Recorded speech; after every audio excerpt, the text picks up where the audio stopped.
Hello everyone, welcome to this channel. कैसे हैं आप सभी और कैसे चल रही है आपकी पढ़ाई। आई होप आप सभी बहुत अच्छे होंगे और आपकी पढ़ाई भी बहुत अच्छी चल रही होगी। तो आज हम हिस्ट्री में मौर्यन एम्पायर को डिटेल वे में पढ़ेंगे। तो बिना किसी देरी के स्टार्ट करते हैं आज की ये वीडियो। तो मौर्यन एम्पायर का सबसे पहले हम देखेंगे इंट्रोडक्शन।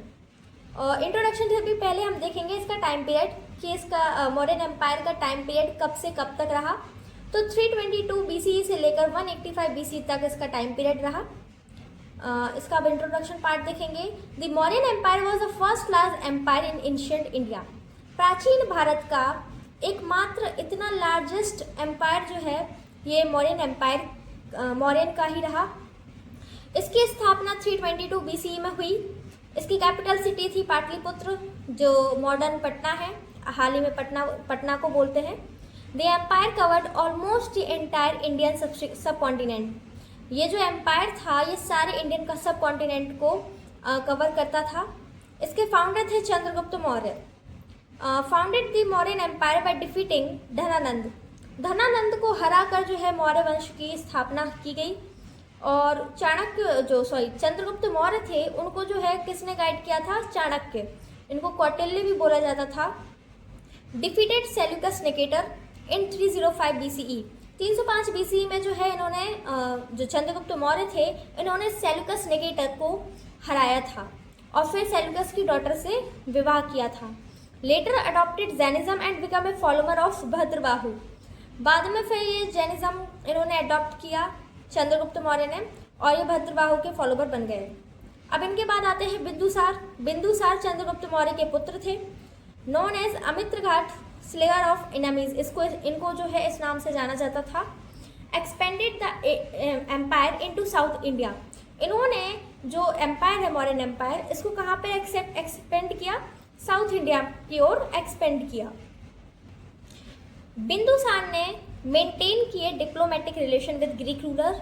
ग्रीक रूलर्स के साथ जो यवन शासक होते हैं उनके साथ डिप्लोमेटिक कूटनैतिक रिलेशन मेंटेन करके रखे। Greek ambassador Megasthenes visited during this period. जो ग्रीक के एम्बेसडर हैं यानी यवन के राजदूत उनको जो है इस पीरियड में देखने को मिले। Ashok the great. अब ये अशोक कौन है? ये बिंदुसार के पुत्र हैं। इनका टाइम पीरियड रहा 304 से लेकर 232 BCE तक। Became king around 268 BCE। ये 268 BCE में राजा बन गए। Famous for the Kalinga war. इनको कलिंग वॉर के लिए प्रसिद्ध माना जाता है जो कि 261 BCE में हुआ था। The destruction of the war deeply affected Ashok. अब इस वॉर के बाद वो बहुत ही अफेक्टेड हो गए इस वॉर के बाद, क्योंकि इस वॉर में कई सारे लोगों की हत्या की गई और कई सारे लोगों को बंदी भी बना लिया गया। इस वजह से वो अपने आप को बहुत ही ज़्यादा घृणा में डाल दिया उन्होंने कि उन्होंने सही नहीं किया। तो इसी के बाद जो है उन्होंने बौद्धिज्म भी अपना लिया आफ्टर द वॉर। फिर उन्होंने जो है बौद्धिज्म अपनाया और उन्होंने कौन सी पॉलिसी को फॉलो किया? पॉलिसी ऑफ धम्म को। और इनको किस नाम से, इनको टाइटल क्या दिया गया? देवन अम्रप्रिय प्रियदर्शनी। कलिंग वॉर के बारे में थोड़ा हम पढ़ लेते हैं। तो कलिंग वॉर जो है अशोक और कलिंग इन दोनों के बीच हुआ था। कलिंग जो है प्रेजेंट डे में उड़ीसा को बोला जाता है। इसकी कैपिटल थी तोशली जो कि मॉडर्न भुवनेश्वर है। लेकिन इस वॉर में जीते कौन थे? Ashok. This war mentioned in rock edict 13। ये वाला जो वॉर है ये रॉक एडिक्ट 13 में मेंशन है। इस वॉर में around 1 lakh people were killed और अबाउट 1.5 लाख कम से कम 1.5 लाख पीपल जो है वो कैप्चर किए गए, बंदी बना लिए गए। इस वजह से जो है उनको बहुत ज़्यादा डिस्ट्रैक्शन फील हुआ इस वॉर के बाद। फिर उन्होंने बौद्धिज्म अपनाया और फिर जो उनकी पॉलिसी थी वेरिकोस से उन्होंने फिर जो है धम्म विजय पॉलिसी में कन्वर्ट किया। It was a turning point in Ashok life. ये जो वॉर हुआ उसके बाद जो है यही उनका टर्निंग पॉइंट रहा उनकी लाइफ का। पॉलिसी ऑफ धम्म। धम्म की पॉलिसी में क्या क्या आता है? अहिंसा सबसे पहले, और रिस्पेक्ट फॉर एल्डर्स, बड़ों की आदर करो। Kindness to slaves and servant, दास दासियों के प्रति दया होनी चाहिए अंदर। रिलीजियस टॉलरेंस होना चाहिए। Welfare of people and animals. अब हम देखते हैं Chandragupta Maurya and versus Seleucus Nicator. इन दोनों के बीच जो युद्ध हुआ था ना 305 में, वो देखते हैं। तो पहले बैकग्राउंड देखेंगे। अलेक्जेंडर की डेथ कब हो गई? 322 BCE में। और फिर अलेक्जेंडर के जनरल कौन थे? Seleucus Nicator. उनकी मौत के बाद, अलेक्जेंडर की मौत के बाद जो वेस्ट एशिया के रूलर कौन बन गए? Seleucus Nicator. Seleucus try to capture north western India. Seleucus ने ट्राई किया कि वो नॉर्थ वेस्टर्न इंडिया को कैप्चर कर ले। Chandragupta Maurya has already established the Mauryan empire.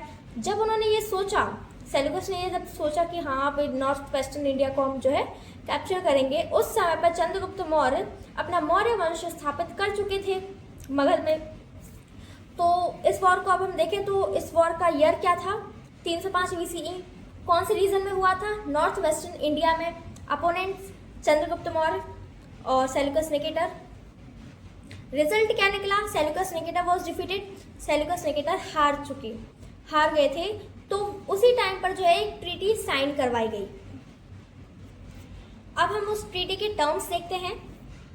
तो ट्रीटी टर्म्स में सबसे पहले सेल्यूकस ने चंद्रगुप्त को क्या दिया? ये 4 रीजन दिए, आर्कोशिया, जेड्रोशिया, पेरोपामशाडे एंड एरिया। ये 4 जो रीजन हैं ये सेल्यूकस ने चंद्रगुप्त को दिए। और ये जितनी भी टर्म्स हैं वो आचार्य चाणक्य के द्वारा रखी गई, क्योंकि वो बहुत आगे का सोचते थे, 10 कदम आगे का सोचेंगे। अगर आप 1 कदम सोचते हो ना तो वो 10 कदम आगे का सोच के चलते हैं कि अगर मैं ऐसा करूँगा तो उसका रिप्लाई यही आएगा। वो इतने बुद्धिमान थे। तो उनके द्वारा जो है ये टर्म्स रखी गई। तो पहली टर्म्स थी कि मुझे ये 4 रीज़न चाहिए। क्यों चाहिए? क्योंकि अगर तुमने जाने अनजाने फिर हमला कर दिया, क्योंकि उनको मौत नहीं दे रहे थे, उनको भले ही हरा दिया लेकिन उनसे कहा कि चलो हमने तुम्हें छोड़ दिया, लेकिन तुम हमें ये 4 रीज़न दो। और भी बहुत कुछ मांगा। पहले मैं आपको इन 4 रीज़न की कहानी सुना दूँ कि ये 4 रीज़न उन्होंने क्यों मांगे। उन्होंने ये 4 रीज़न इसलिए मांगे कि अगर भूले भटके तुमने फिर से तुमने अगर अटैक कर दिया तो ये 4 रीज़न में आना होगा तुम्हें सबसे पहले, और यहाँ तक तुम आओगे तो हमें पता चल जाएगा, तो हमें टाइम मिल जाएगा अपनी सेना सज्ज करने के लिए, उनको तैयार करने के लिए कि हाँ आक्रमण होने जा रहा है। तो इस वजह से उन्होंने ये 4 रीज़न मांगे। और Chandragupta gave to Seleucus, Chandragupta ने खुशी में जो है अपनी खुशी से 500 एलिफेंट दे दिए थे उनको, जो युद्ध में एलिफेंट होते हैं ना वो वाले दे दिए थे, क्योंकि वहाँ पर सेल्यूकस जो वेस्ट एशिया है वहाँ पर उनको एलिफेंट के बारे में बिल्कुल नॉलेज नहीं थी। उन्हें एलिफेंट बिल्कुल भी उन्हें पता ही नहीं था कि ये हाथी होते क्या हैं। मैरिज अलायंस रखा गया चाणक्य के द्वारा कि आपको अपनी बेटी हेलेना का भी विवाह करवाना होगा। तो इस ट्रीटी के बाद जो है फ्रेंडली रिलेशन स्थापित हो गए। और मेगास्थनीज जो कि वहाँ का एम्बेसडर था, राजदूत था, उसको भी अपने दरबार में बुला लिया गया। आर्मी की बात करें तो one of the strongest army of ancient India, प्राचीन भारत की एकमात्र ऐसी स्ट्रॉन्गेस्ट आर्मी देखने को मिलेगी तो वो थी चंद्रगुप्त मौर्य के मौर्य वंश की आर्मी। इनमें जो है इन्फेंट्री, कैवलरी, एलिफेंट, चैरियट्स, ये सारी आर्मी जो है इंक्लूडेड थी। इन्फेंट्री यानी पैदल, रथ वाली, और हाथी थे, रथ पे बैठे हुए थे, बहुत सारी ऐसी आर्मी थी। डिस्क्राइब्ड बाय मेगास्थनीज, ये मेगास्थनीज के द्वारा इस चीज़ का उल्लेख किया गया। अब मौर्य वंश की इकोनॉमी के बारे में जानें तो agriculture was the main occupation. उस समय पर जो है एग्रीकल्चर को मेन ऑक्यूपेशन माना गया। Land revenue was the chief source of income. जो लैंड रेवेन्यू होते हैं वो चीफ सोर्स था इनकम का। ट्रेड एंड कॉमर्स फ्लरिश्ड, जो ट्रेड है और कॉमर्स है वो उनका भी फ्लरिश ज़्यादा हुआ। Use of punch marked coin, इस टाइम पर जो है पंच मार्क्ड कॉइन का यूज़ होने लगा था। Roads and irrigation system develop, roads भी डेवलप हो गए थे और जो इरिगेशन सिस्टम है वो भी डेवलप हो चुका था इस टाइम पर। अब हम पढ़ेंगे अशोक के एडिक्ट्स। ये भी कई बार सवाल पूछे जाते हैं कि जो अशोक के एडिक्ट्स थे उसकी लैंग्वेज क्या थी? प्राकृतिक। और उसमें जो है उन्होंने कौन कौन सी स्क्रिप्ट का यूज़ किया था? तो ब्राह्मी स्क्रिप्ट, खरोष्ठी स्क्रिप्ट, इन दोनों स्क्रिप्ट का यूज़ किया था। और उन्होंने जो अशोक एडिक्ट्स है वो क्यों लिखे थे? धम्म स्प्रेड करने के लिए। कौन कौन से टाइप्स थे? Major rock edicts, minor rock edicts, pillar edicts. Decline of the Mauryan empire, अब मौर्यन एम्पायर का डिक्लाइन देखेंगे कि इसका डिक्लाइन कैसे हुआ।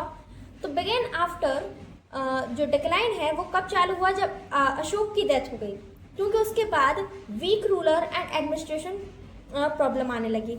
वीक रूलर हो गए, दुर्बल रूलर आ गए, और जो एडमिनिस्ट्रेशन प्रॉब्लम्स हैं वो भी क्रिएट होने लगी। जो लार्ज एम्पायर है वो डिफ़िकल्ट हो गया कंट्रोल करने के लिए, क्योंकि जो वीक रूलर होगा वो इतने बड़े एम्पायर को कंट्रोल ही नहीं कर पाएगा। इसी वजह से जो है यही मेन कारण रहा कि मौर्यन एम्पायर का डिक्लाइन हो गया। और मौर्यन एम्पायर के लास्ट रूलर कौन रहे? बृहद्रथ, ओवरथ्रू बाय पुष्यमित्र शुंग इन 185 BCE। पुष्यमित्र शुंग के द्वारा जो है इनकी मृत्यु की गई और पुष्यमित्र शुंग डायनेस्टी की स्थापना हुई। Source of history of Mauryans की हिस्ट्री जानने के स्रोत कितने हैं? तो पहला है अर्थशास्त्र, जिसके ऑथर कौन है? चाणक्य। और सेकंड है इंडिका, जिसके ऑथर हैं मेगास्थनीज। तो अब हम सबसे पहले पढ़ेंगे अर्थशास्त्र। तो ये किसके द्वारा लिखी गई? कौटिल्य यानी चाणक्य के द्वारा। इनको विष्णुगुप्त इनका नाम था, इनको चाणक्य भी इनका नाम था। किसमें, कौन सी लैंग्वेज में लिखी गई है? संस्कृत में। It is an authentic book written on politics in public administration. ये बुक इसमें जो है कौन सा टॉपिक है? तो इसमें पॉलिटिक्स के बारे में, पब्लिक एडमिनिस्ट्रेशन के बारे में नॉलेज गिवन है। He told about 7 part of the state. उन्होंने इस बुक में 7 पार्ट यानी सप्तांग के बारे में लिखा था। पहला था स्वामी, सेकंड अमात्य, थर्ड जनपद, फोर्थ दुर्ग, फिफ्थ ट्रेजरी, सिक्स्थ दंड जिसको आर्मी बोला जाता है, सेवेंथ फ्रेंडशिप स्टेट। इसके ऑथर थे चाणक्य। उनके बारे में थोड़ी हम नॉलेज निकाल लें तो ये तक्षशिला यूनिवर्सिटी के एक टीचर थे। ये एक्सपर्ट थे पॉलिटिक्स में, इकोनॉमिक्स में, डिप्लोमेसी। डिप्लोमेसी का मतलब होता है कूटनीति। कूटनीति में भी ये बहुत ज़्यादा एक्सपर्ट थे। इनसे ज़्यादा इंटेलिजेंट इंसान मैंने आज तक नहीं देखा, literally. Known for his intelligence, strategy and administration skill. इनको इंटेलिजेंस, स्ट्रेटजी और एडमिनिस्ट्रेशन स्किल्स के लिए भी जाना जाता था। पुराण में चाणक्य को द्विजर शब्द भी बोला गया है, जो कि बेस्ट ब्राह्मण होता है इसका मतलब। अब हम आते हैं इंडिका पर। इंडिका जो है मेगास्थनीज द्वारा लिखी गई है। इसकी लैंग्वेज क्या थी? ग्रीक, क्योंकि मेगास्थनीज भी ग्रीक के थे तो ऑफकोर्स उनकी लैंग्वेज भी ग्रीक होगी। Help us understand modern administration. इन्होंने भी जो है काफ़ी अपनी बुक में काफ़ी तारीफ की है मौर्यन एम्पायर की, क्योंकि उस टाइम पे था मौर्यन एम्पायर बहुत अच्छा था, अखंड भारत बनाया था उन्होंने।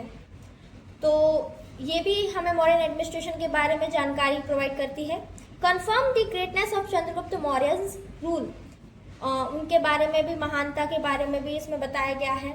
Important foreign source of India history. और जो इंडिका बुक है ये इम्पॉर्टेंट फॉरेन सोर्स है भारत की हिस्ट्री का। अब हम मेगास्थनीज के बारे में पढ़ेंगे तो एक ही पॉइंट पढ़ेंगे कि he was the ambassador of Seleucus Nicator. ये सेल्यूकस निकेटर के राजदूत थे।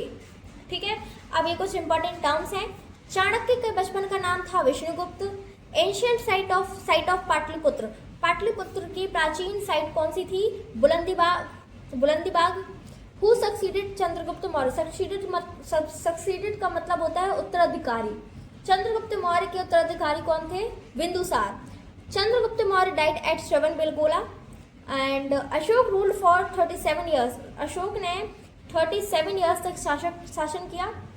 The most famous Mauryan ruler Ashoka रहे। अशोक चक्र हैज़ 24 स्पोक्स। स्पोक्स में यानी तीलियां। जो अशोक चक्र है हमारे भारत के फ्लैग में अशोक चक्र है, उसमें 24 तीलियां हैं। ठीक है, ये सवाल पूछा गया है कई बार। The Machiavelli of India. भारत के मैकेबली किसको कहा गया है? कौटिल्य को। दी गैंग्स यानी Ganga and Son river were important for the Mauryan capital Pataliputra. Ganga and Son river जो है ये इम्पॉर्टेंट रिवर्स हैं किसके लिए? मौर्यन कैपिटल के लिए। The Mauryan empire was divided into provinces. Mauryan empire provinces में डिवाइडेड था। बिंदुसार फॉलो करता था आजीविका सेक्ट को। And Barabar cave inscription belong to Mauryan period. जो बराबर केव है उसमें जो इंस्क्रिप्शन है वो मौर्यन पीरियड से बिलोंग करते हैं। बराबर केव वॉज डोनेटेड टू आजीविकास। जो बराबर केव है वो आजीविकास को डोनेट की गई थी। तो इसी के साथ फिनिश होता है आज का ये चैप्टर। आई होप आप सभी को समझ में आया होगा। Thank you that all for this video. मिलते हैं नेक्स्ट वीडियो में एक नए चैप्टर के साथ।